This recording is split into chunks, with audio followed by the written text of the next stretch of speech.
Welcome back. No, welcome back to you. No, welcome back to you. No, Long time no see, kind of. is it? I was going to say, I think it's been a long time no here. Long time no record. Yeah. There you go. Yeah. Because I have seen you. Yeah. So let's catch people up on Yes. all the things. So, because we've definitely taken a hiatus from recording because of reasons. Because of reasons. What were those reasons? Those reasons were things like, as we all heard in the previous episodes, me moving. So as of this past weekend, which was, we are recording. Let's just say as of this recording, this is a much more important milestone. Yeah, as of this recording, I have officially 100% moved everything from Maryland to Michigan. And so everything that you wanted to. Everything that we wanted to. Isn't that the great thing about moving is the purge? Oh my God. Yeah. I mean, it's painful. Don't get me wrong, but to not have to take that stuff. Right? Well, it was a little twofold there, because what it was, man, I really hate getting rid of this. But then it's like, why did we hold on to this for so long? Yeah. This thing I haven't seen in 10 years. I still have exactly. This. So we lived in our house in Maryland for 14 years. And as I've stated in the past, it was a small house. 5 people, 985 square feet with a basement. So do the math. It was tight. We made do, and it was fine. But what was interesting about the whole thing was when we went to go and get a U-Haul truck, and there was the 20-footer, which is, it says that it could be, up to a 3-bedroom house. Like, okay, well, we've got a 3-bedroom house. If you're good at jigsaw puzzles. If you're good at Tetris, which... Yeah, there you go. That's better now. Then 3D Tetris. Because I was Tetrising the living bejesus out of that. If we turn the bed upside down, put it in backwards, and if we slide it in with the refrigerator under it, I got so much stuff jammed in there, but unfortunately, I didn't get everything in there, because what would have been better is to go and get the 26-foot truck, right, and have room to spare. And right. No, you would have been worse at the jigsaw, at the Tetris. I kept calling it Jenga, but Jenga is when you're unpacking and trying not to have everything fall over. Exactly. And Tetris is when you're packing. Yeah. So the good thing about a tightly packed truck is you don't have to tie anything down. Oh no, absolutely not at all. Everybody was looking at me, like, how did you get all of this stuff in there? And I'm like, hey, don't question me. I will get it in there. It might get damaged on the way back out, but it might be damaged. A few boxes were squashed. Nothing of, great importance was crushed. But Cormac, your job is to be good at coordination. That's basically what you're doing. You're coordinating. I've helped schools in the past prepare for the phased while occupied construction and things like that. And just helped out teachers, in those schools kind of pack up the best they could to move to either their new location or whatever, and just, be very smart about it. And then, in the military, I've packed up, and when you're packing up to either A, go to combat, or B, just go out on a what's called a field problem, then you really are, you're a master at packing. You really are. So you could start offering packing consulting services as a licensed architect. I could. And so no, we didn't get everything. So last weekend, we moved the truck and got everything here, unpacked everything, and, it's Box City around here. So then my wife and I were sitting around and we were like, okay, when do you want to go back and get the rest of the stuff? The stuff that didn't fit. And so is this take another U-Haul, or is it just take the cars? So this was let's try to do it by trailer and, by U-Haul trailer. And so we didn't have a hitch on the truck, but it was actually good to get one on the Jeep because we wanted to get one anyway. And U-Haul does that for you. They'll install it. Well, they do, but theirs was far more expensive. And then I found a place around here. I mean, like you can't like shake a stick without hitting somebody who installs trailer hitches around here. Okay, this is a thing. This is a thing. Everybody tows. What are you talking about? You don't have a hitch? What the hell are you? And where did we go to get said hitch? Oh, I can't wait. The Hitch House. Hitch House. You need a little jingle for the Hitch House. That's awesome. It was like, wow, they call it the Hitch House. Yeah. It's like, we're into the obvious business naming schemes over exactly. Here. It's like, there is no question what they do. Right. Well, you could get married there. I guess you could. I mean, I went in to get married. I walked out with a trailer hitch. Exactly. Got a new jingle. The beginnings of a jingle. I got baggage one way or the other.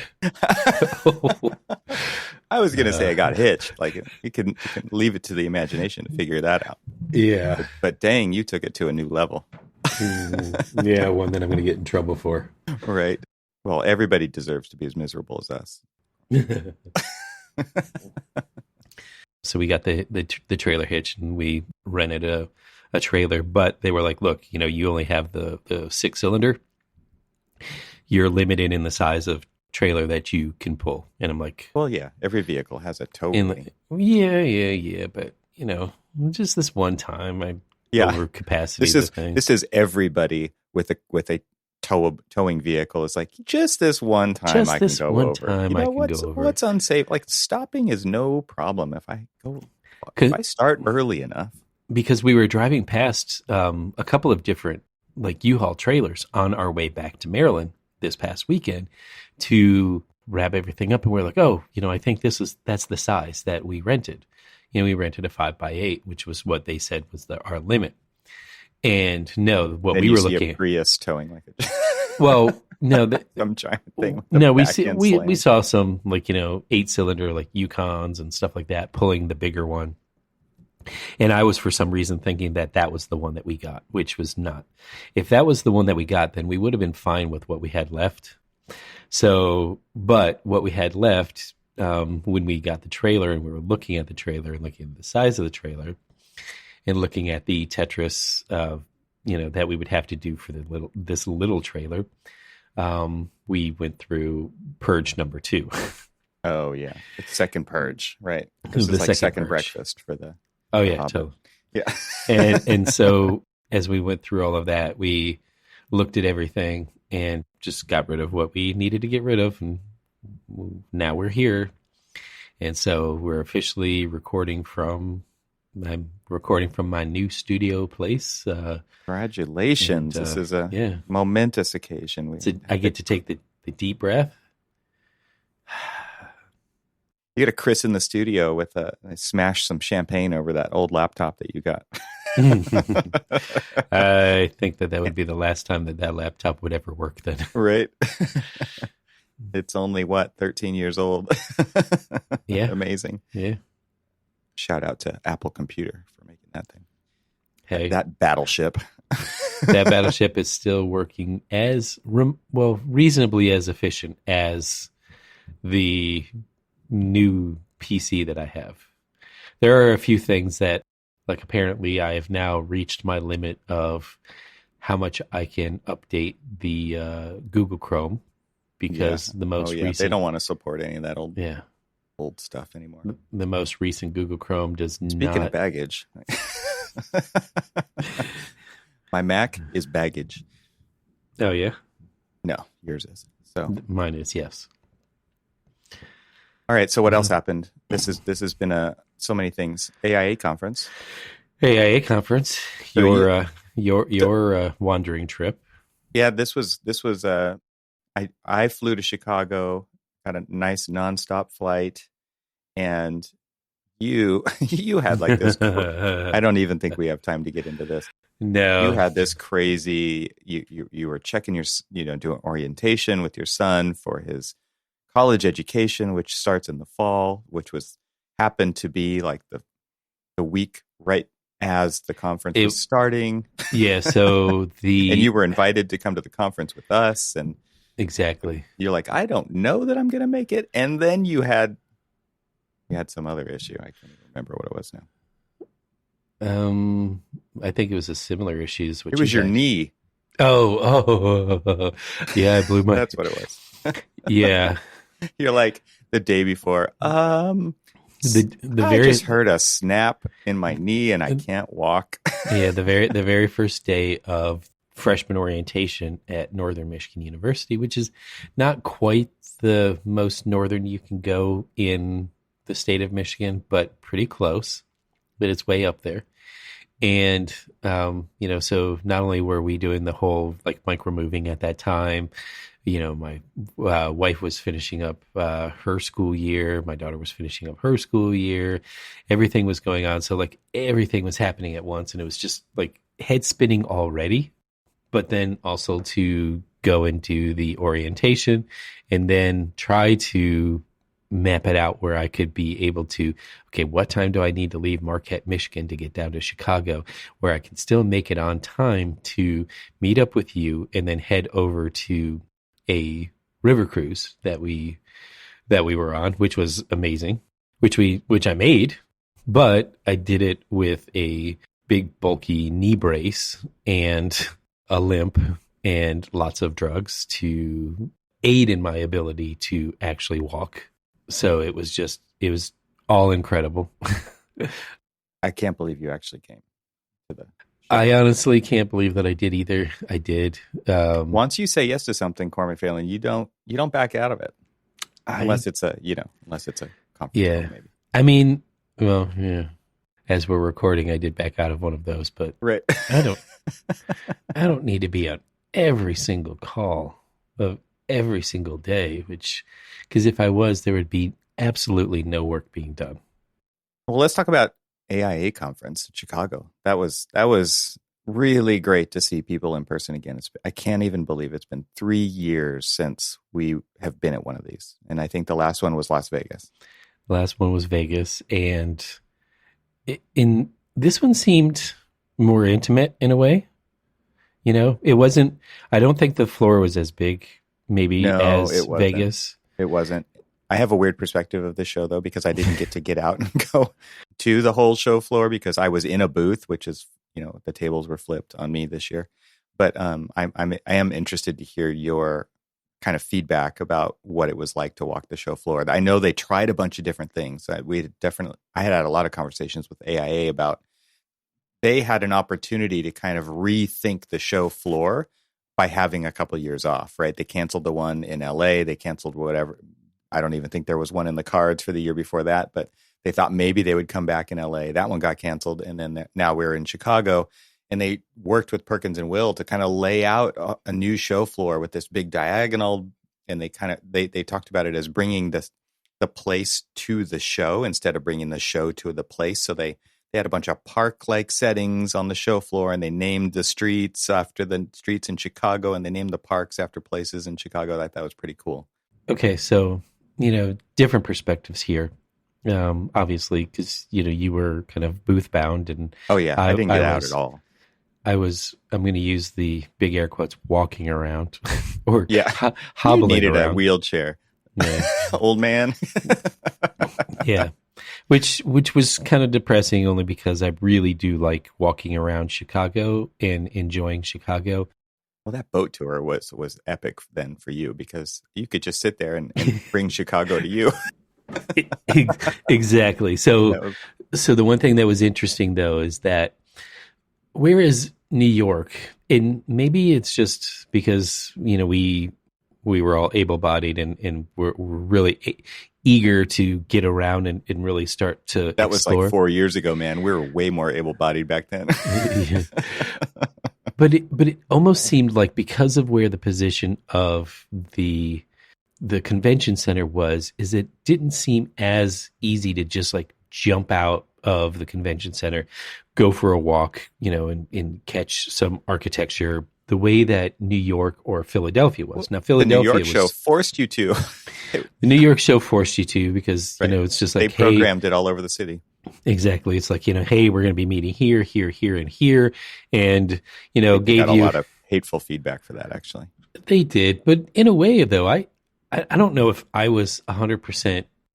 I don't know if I disliked that one. Oh, I enjoyed it. I thought having the keynotes in Radio City Music Hall was instead fantastic. of a conference center. Exactly. I mean, why would you not? I mean, it was if you've got the opportunity to use some of these, just famed places, go ahead and use the famed places.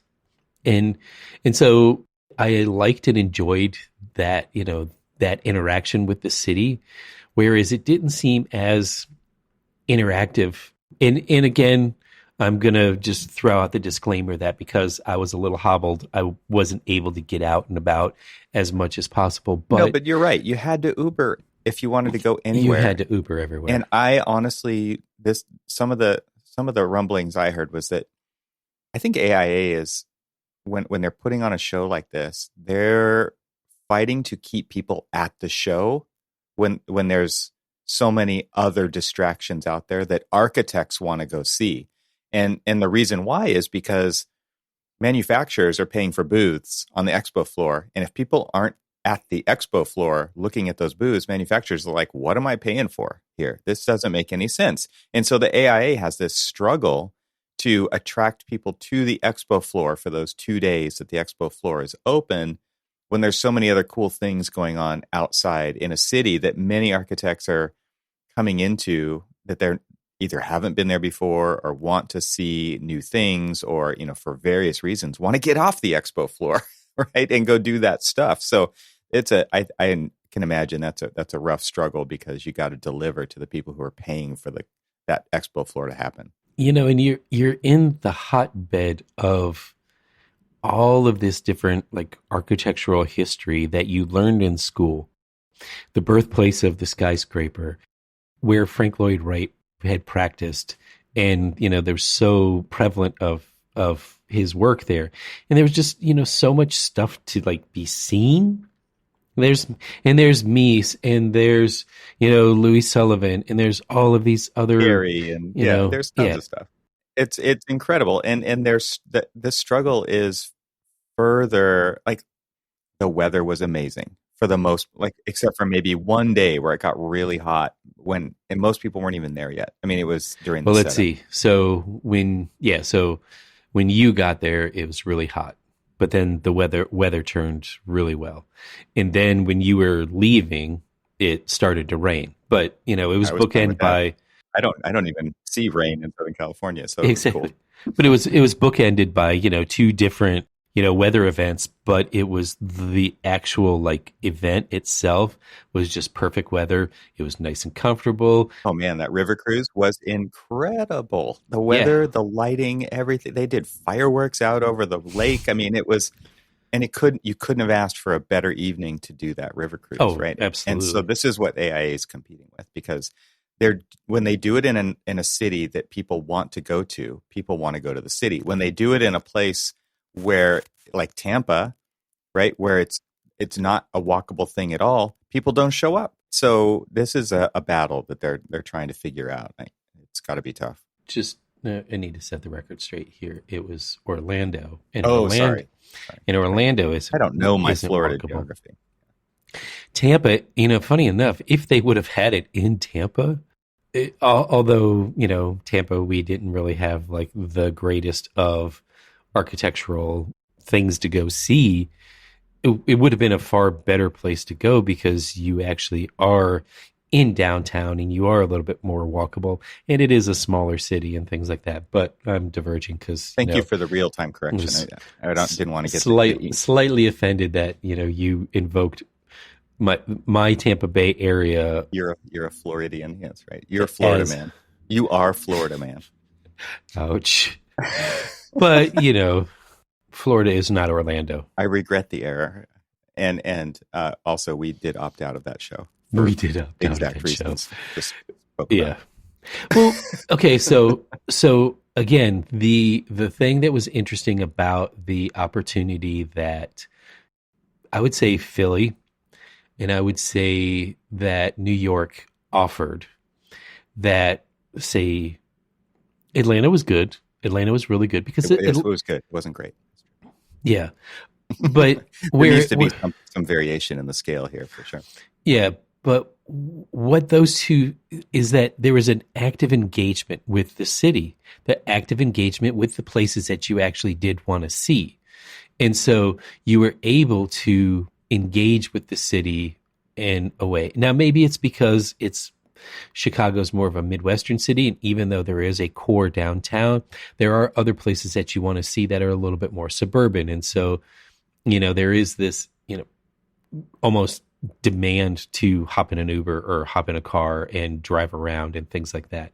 But I think, maybe this is something that as the committee's starting to look for other places in the future, that are outside of it's these second tier cities, I guess you can call them, that, do offer those opportunities. I mean, I honestly feel like I bet Indianapolis would be a great place to have it.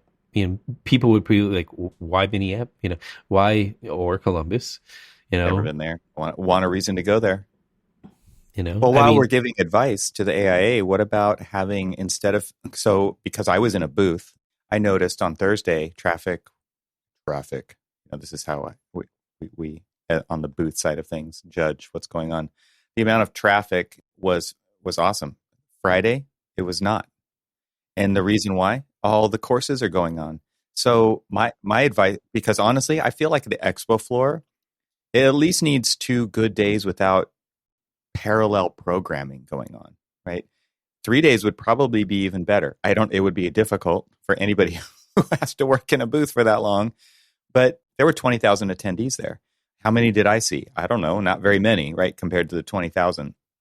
And there were over 400 booths on the show floor. So they're not going to see all of them. And if they are, they're running by them. They're like seeing them in passing. They don't get to spend any quality time. So my recommendation is move the courses online. And I agree with you there. Let other people participate in those. They could even be pre-recorded and even better than when delivered in person. True.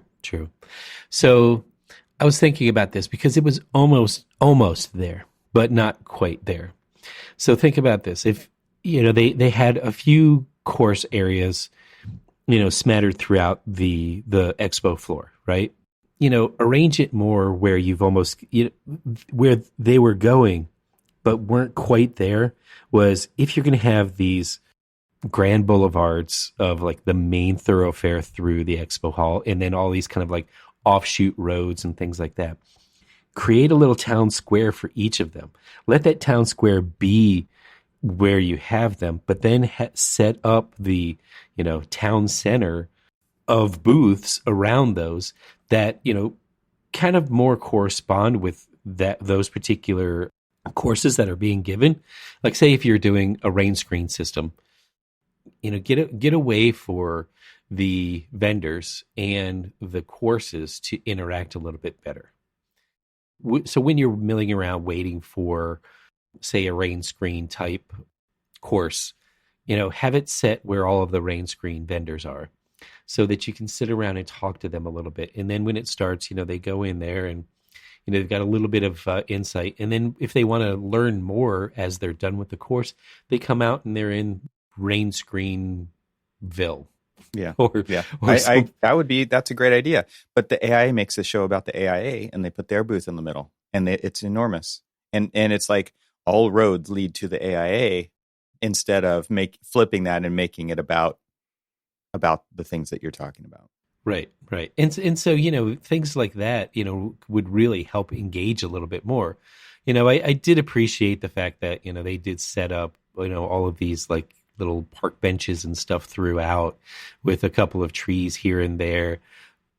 But let's be honest with you, I actually saw less people sitting down inside the expo, but more actually sitting outside. Like they left the floor, went outside because there's more floors. There's less kind of like congestion, and honestly, it felt a little cooler out in the entry area than it did inside the actual like area. And so I don't know. I mean, there was a lot of unused space. the boulevards were wide. And I think that was just to compensate for I think there's still a lot of manufacturers out there who are not sure they want a booth again, right? And they didn't show up. So I actually, manned your booth for a little while you guys were giving a luncheon presentation. And as just a person who's like a goer who will engage with a booth if I feel like it, I see the struggle with those people who have booths, because people just walk by, they like look at you, they may big emphasis on the may, make eye contact with you. And if they do, they may like smile, or it's like, oh, please don't talk to me. Kind of like, comment. It's only... Yeah, it's kind of that used car lot that you walk onto.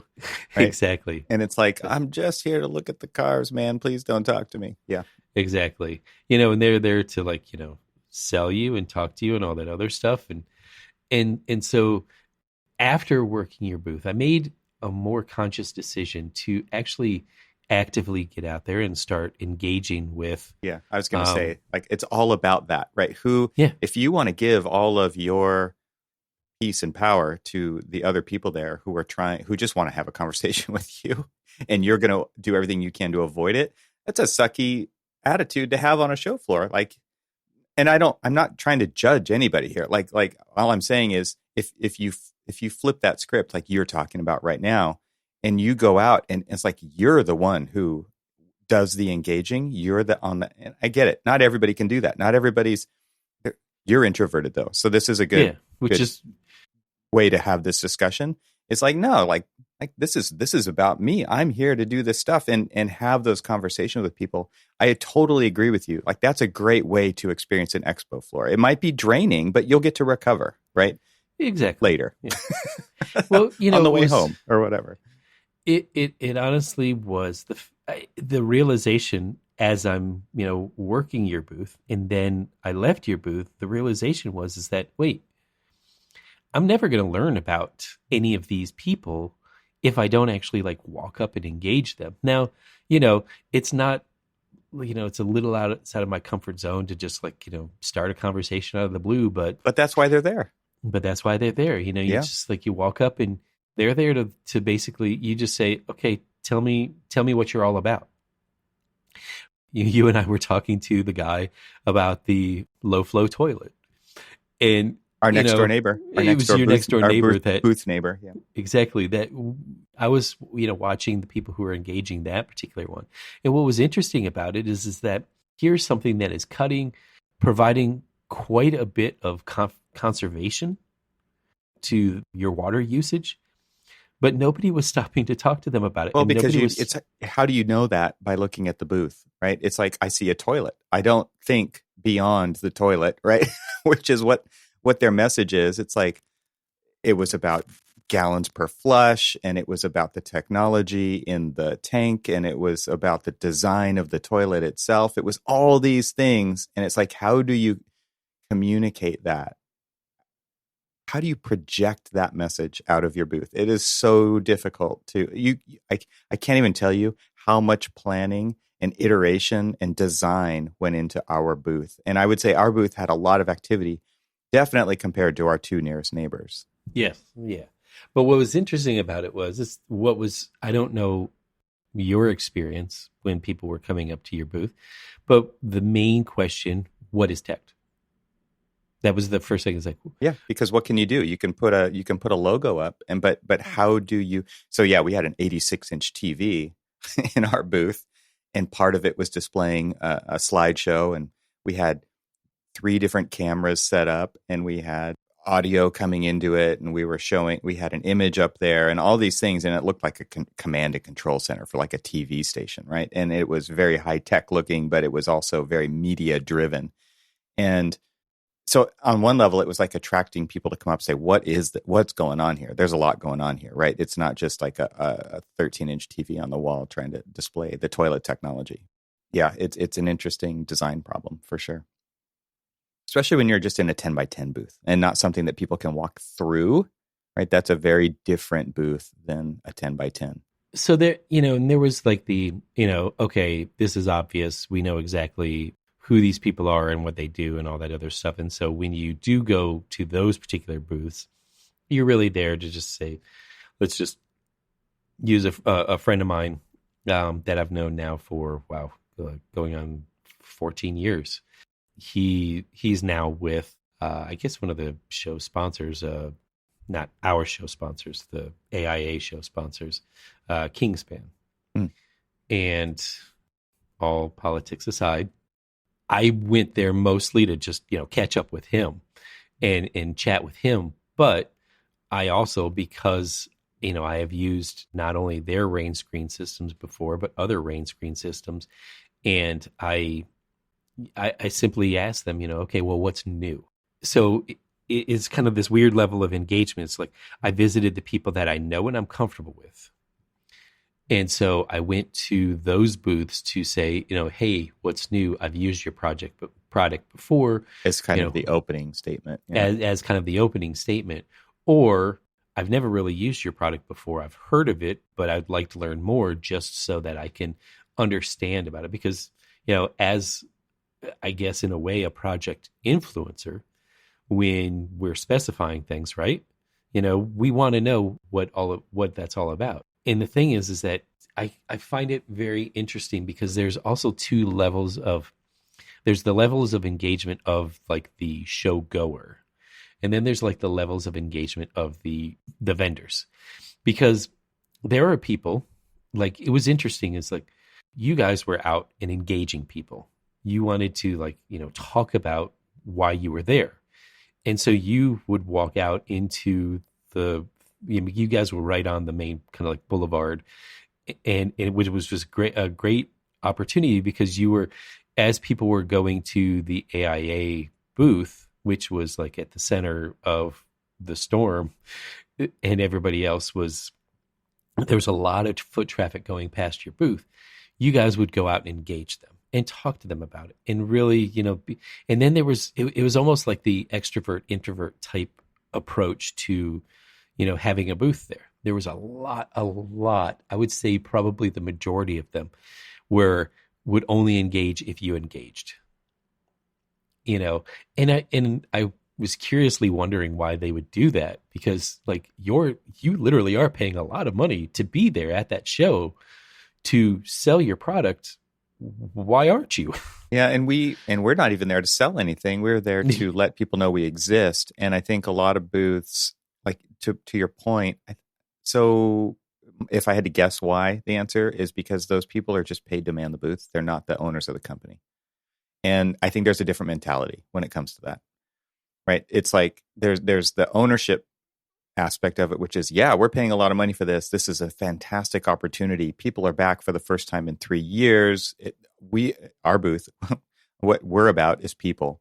We're there to talk to people and just, engage. And these other booths are there to sell products, or at least market their products, I should say. And they are much less inclined probably to have that kind of engaging, outgoing, behavior that you're talking about. And it's just people who are hired they're salespeople, or they're not the ones who are looking for a direct return on investment for this opportunity. And they probably go to a lot of shows. They were probably at NeoCon, and they were probably at, there's all of these other shows that are happening like the week before and the week after. And this is just kind of the thing that they do, and they're used to it. And it's like, well, if we engage with the people who walk up to us and who are interested, that's good enough. It's a different mentality. So, there was we're talking a lot about the show floor, which is interesting, but I guess it was also because, here we are starting to come out of our hibernation of several years of being away from these types of shows, but also our people. Yeah. Just everybody working from home, and now getting to the point where they're starting to engage with other people. And, it's like, oh, I'm out and about. Like, do I remember how to like talk to people? Which I thought was great. The show itself, there was, I didn't get a chance to see all of the keynotes. I did, go and see the keynote, which was the closing keynote with President Obama, and that was good. it wasn't the best that I've seen of the keynotes. In fact, actually, his wife was much better. Oh, really? Yeah. And, but I think it was because of the format of how it was. He was engaging. And I don't say that the AIA president wasn't, it just seemed a little, I don't know, a little contrived, I guess. It was, I thought there were some nuggets in there, but you had to look for them, right? It wasn't consistently engaging, and it was very off the cuff. I mean, obviously the questions had all been kind of pre-vetted and had been thought about, but there weren't. There's nothing negative or bad about this, but there weren't prepared answers, right? And so it was very like off the top of his head, and there was some great stuff in there on leadership and how to engage a community and things like that. But I kind of agree with you. It was just like listening to a slow talk, a conversation, kind of like our podcast, right? It's just like, it's not pre-scripted. Here's the thoughts as they're coming out. And on one level, it was kind of like listening to a podcast. And on another one, it was like, how cool is it that we're here listening to President Barack Obama, right? Everybody was there for that, for sure. But I kind of agree. There was nothing really meaningful to me that came out of that. And I'm sure other people did get very meaningful things out of it. For me, maybe it was just because I was fried after 2 days of being in a booth. But at the end, it was just like, I don't know, take it or leave it for me. And that might be kind of sacrilegious to say, but that's what it was. There were other events that were way more meaningful to me, like getting to go visit our friend of the show, Jeannie Bay, in the Canon office and get a tour. I hate to say it, but going into a Mies van der Rohe building up to the 11th floor and visiting the Canon design office, getting a tour from our friend and having a happy hour there was super cool. And just getting to see a lot of the work that they're doing. That was awesome. And then we also got to go see your, once again, I got to tag along to an Auburn alumni event and meet some really incredible people. Like actually Platt Boyd is going to be on my podcast. So yeah. So and just to find out, I mean, I was kind of floored at what Platt's doing, and maybe we'll put a link in the show notes for his company. But this just 3D printing some pretty amazing kind of like rain screen and huge facade systems. Yeah, incredibly. I mean, it's just it's what it does is it kind of shows like the way that the game is changing. Yeah. Right. Yep. Totally. That you've seen all those amazing grasshopper geometries and renderings and things like, and now it's actually, you can actually build that because in the past you're just like, oh yeah, this is great as a student project, it's just this kind of like wacky fun, weird shaped building that you just will never be able to build. And we are now on the precipice of being able to build that. No, you can build it. Yeah, I don't want to say you can build anything, but you can build a lot of stuff we could never build before. Right now it's incredible. And they're 3D printing the stuff, super large scale panel systems that are then, shipped to the site and erected on the facade out of Tennessee. I mean, it's just incredible stuff they're doing at Branch. So I'll put a link to that in the show notes. That was really cool. It was, and I'm looking forward to listening to your talk with Branch and Platt specifically on what they're doing, because it's it's exceptional. And it's just in a way it's somewhat like also dumbfounding and prideful. It's just like, hey, look at what these Auburn folks are doing. Because there's again, just be prideful of the fact that there are a lot of people doing some pretty phenomenal work out there that have this degree from a school that most people don't even know where it's actually at. Right. Yeah, it's incredible. Good stuff. Yep. How many times I've had somebody say, "Oh, you went to Auburn? Like, that's in New York, right?" There's an Auburn, California. There's an Auburn all over the place. There's an Auburn Hills, Michigan, but just the Auburn in Alabama. The Auburn. The Auburn. The original. Yes, the loveliest village in the plains. But yeah, so it was kind of interesting, and so we got an opportunity to meet up and catch up with all sorts of people and catch certain things as well. Yeah. Well, before we go there, we did get to drive, as you drove me to the airport. Yes. We got to get out and go visit some architecture. Finally. I felt it almost a shame that you were there in Chicago and have been to Chicago before, but have not been able to see Oak Park. And once you're in the city, it's hard to get out of the city. Right? There's so much to do in the city, and then it's like, oh, how am I logistically going to get out of the city to go visit Oak Park? And there's always something to go back to at these places. Like there's still things in New York that I've never been to, right? And it's like, yep, it's still on the list. Still got to do that. So Chicago's not very different. It was good to get out there and just, drive around. We had, breakfast in a good old mom and pop diner. Oak Park Diner, yeah. That's not the name of it, but that's what it was. But a diner in Oak Park, yeah. And, it was nice to get out and see it, that it was a little rainy, so we didn't get a chance to, really get out. We still got out because, that's what architects do. It's like, rain be damned. We will see it. Yeah, so we got to visit Unity Temple from the outside. Did not have time for the tour. And the tour that they were running that day when we were it was like a deep tour. It was a big tour. It was a long tour. So there wouldn't have been time for that, because it would have been cool just to step inside and see it from the inside. Well, we went into the lobby and realized that, looked at it and then realized that the tour was going to be this, god awfully long, tour. And, we were basically in the middle of taking you from downtown, swinging by there and getting you to the airport. I think it was like a $60 tour. Like, these buildings are not cheap to maintain, right? No, not at all. So, anyway, we opted out. It's so here is the interesting thing is that, so since then, I've kind of gone on these deep dive tours on YouTube of all these different Frank Lloyd Wright documentaries. You have not been sharing these with me. I should have. But, one like Unity Temple.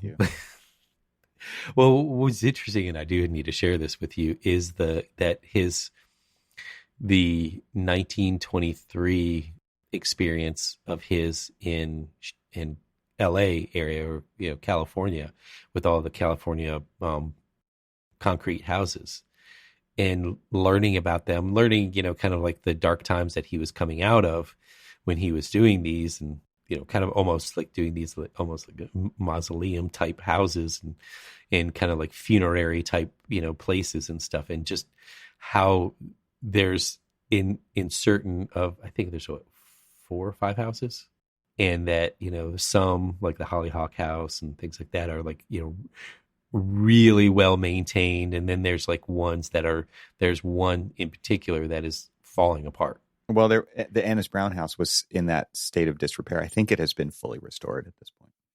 Maybe that's the one you're talking about. Maybe I think so. These were older ones, but it's just kind of it's both kind of a shame, but also it's just like, well, everything kind of like falls to decay ultimately, right?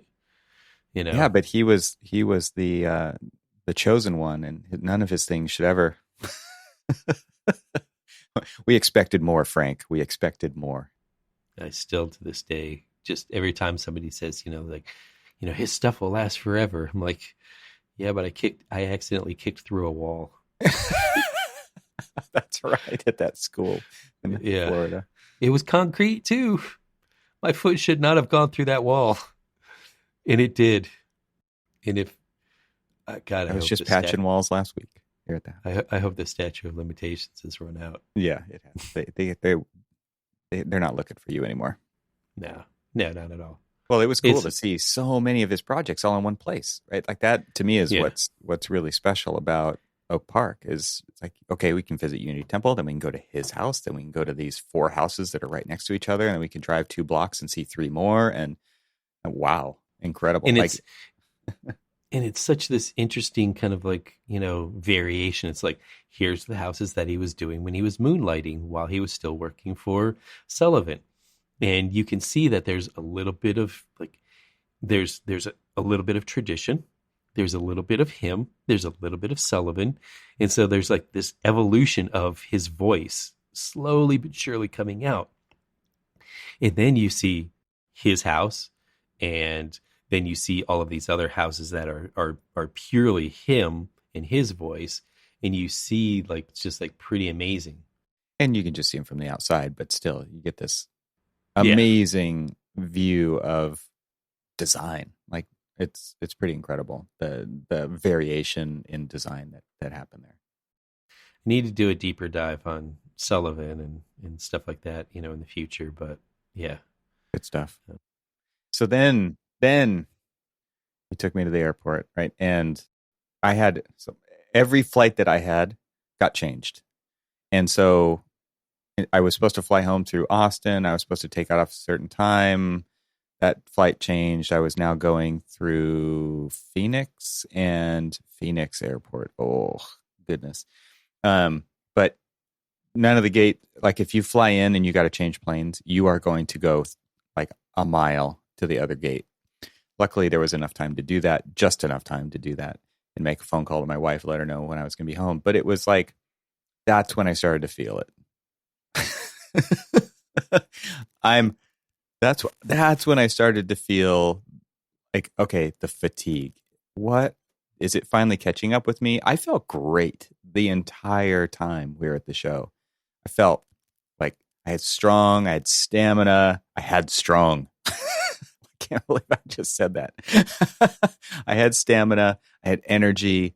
It was like we had so much to do. Like, it is no joke setting up a booth and having to deal with the yard and getting into the place and the unions and unloading and the time allotment that you have to do unloading before the tow truck shows up, and how are you going to get the stuff into the center of the show floor, and you got to navigate around all this trash that every booth's getting set up at the same time. How do you get through there?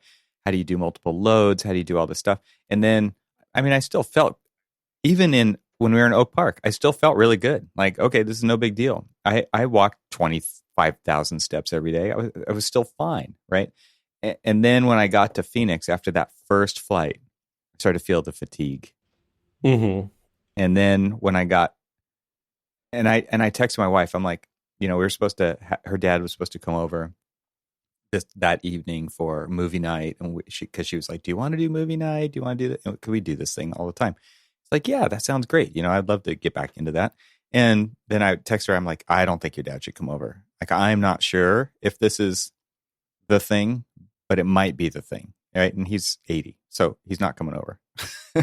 So then when I got off that second plane and I stepped back out into the heat of Southern California, I felt terrible at that point. And I was like, yeah, this is probably COVID, right? Probably COVID at this point. So anyway, it was. It was. Yeah. We had breakfast that morning that you were flying out. And then I started to drive home. And I started to just feel blah and run down. And, I had the, trip from basically Chicago to Detroit to make. So it was, a 5-hour drive. And, I kept, again, not, just thinking that, oh, well, exhaustion has caught up with me. I've been running for, like trying to get here from DC to Detroit, get from Detroit to Marquette, Michigan.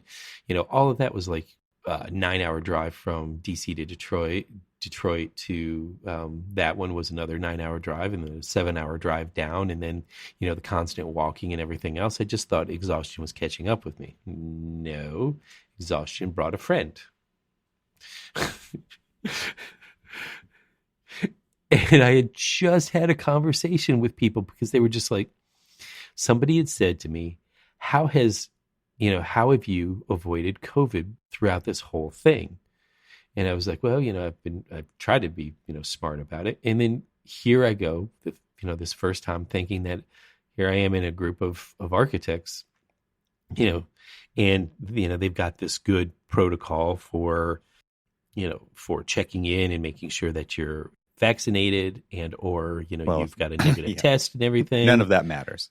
Well, what was funny is that they checked, and I'm going to throw big air quotes, the one the first day I got there when I was checking in only.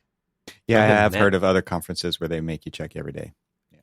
But but still, like, it's like, what can you really do?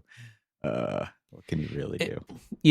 And I'm not gonna like bash them for it. It's just that they try to install the protocols that were dictated by CDC, dictated by the current norms and everything else, and what other conventions were doing. So they weren't doing anything reckless or anything like that. It's just I guess in a way, and it falls on me honestly, because I had several of the friends that you and I met up with, were masked and stayed masked, and thankfully they got to avoid it. And then other people who weren't masked, did not avoid it. And I don't know. That's potential correlation, but not. And it's just one of those things where it's like, I haven't been sick in 3 or 4 years, and I caught one. And you know what? Before that 4 years, I got sick every year. So it happened. No big deal. But it happened. Yeah. Here we are. I'm still here. I didn't go to the hospital. I didn't have to be put on a ventilator. It never even got close to that, which is awesome. I'm definitely counting my blessings there. But at the same time, I got sick. It was definitely no joke though either. It wasn't. I got a major, major fever, like probably the worst fever I've ever had. But beyond that, I'm okay. And unfortunately, when I got home, You passed it along? I passed it along to my wife, my oldest son, which was interesting because, when I got home, I saw everybody, my daughter, my, both sons, and only my oldest got it and my wife got it, but my daughter didn't get it. And she was stuck in a car with you for a long time. And she was stuck in a car for, 7, 8, 9 hours. And it was interesting because 2 out of 3 of the people who were in the car with me got it, and 1 did not. And she was the closest one to me, which was just special. That's what it is. She's your special favorite. Once again, it comes out on the show that she's your favorite. Always playing favorites. Dad's playing favorites. I had more adventures after COVID. Even got to go on I had booked a year ago a whitewater rafting trip with one of my boys who got sick. So we had to postpone that for a whole year because of the California wildfires also. Thank you very much. And so the entire river got shut down after that point. So we couldn't even postpone it just a little bit. We had to postpone it a lot. And then I went this year with a different son who actually wanted to go rafting. And it was an amazing trip. And then we extended it and did a bunch of fishing because that's his favorite thing in the world to do. So I basically didn't see my wife for 3 weeks because the first week was Chicago. The second week was COVID, where, I saw her, but it wasn't quality. She took care of me and kept me alive. But then I was gone another week after that with my boy, and it was a epic fishing trip. You guys caught some stuff too. We did. We caught 28 trout in Sierras of California. It was really fun. Just something that, making memories. I know he will. He actually sent me a text afterward. He said, I loved that trip. I will remember it forever. And that was enough for me. So it's always nice to get a text message from your children, your offspring. That's positive. Yeah. That was very cool. Yeah. Yeah. It's good to be back behind the microphone. Had some great adventures though for the last, I don't know, it's been a while, man. So it's good to catch up with you. 5-6 weeks. I can't believe that you actually moved. That's just here's the funny thing is Herculean effort, my friend. Yeah. And that is, as long as I've been talking about this particular move, or at least wanting to do this particular move, it's been essentially the 14 years that we lived in Maryland, because Maryland we were just passing through, man. That's what we thought. It really was something that we thought we were just passing through. And And so to finally make it happen, be homeowners again too, right? Which wasn't sure that was going to happen, especially with kind of like the craziness of the market, which anybody who's been either looking to sell or looking to buy, really kind of probably understands and knows what's been kind of going on with like interest rates and things like that. But we got to the point where, we were like, okay, if this is going to happen, it's going to happen now. I mean, like daughter is going into high school. We want to make sure that we get her set up here so that she can go her full 4 years here in, the Grosse Pointe area. And so, we just said, okay, let's do it. And so it all started with my wife, when they sent her a, hey, it's time to renew your contract for work. Cause they do a yearly contract with teachers, where she worked. You sound like this is my wife, except it's the yearly subscription to Revit. Exactly. She's like, exactly. I am not going to renew it this year. And so, she was just like, this is it. And so when she made the decision to not return, then we started looking for a house. Poof, got a house. I had the conversation with my office, to, switch to remote working, and everything was just a whirlwind. I mean, it happened so fast, but also felt like forever.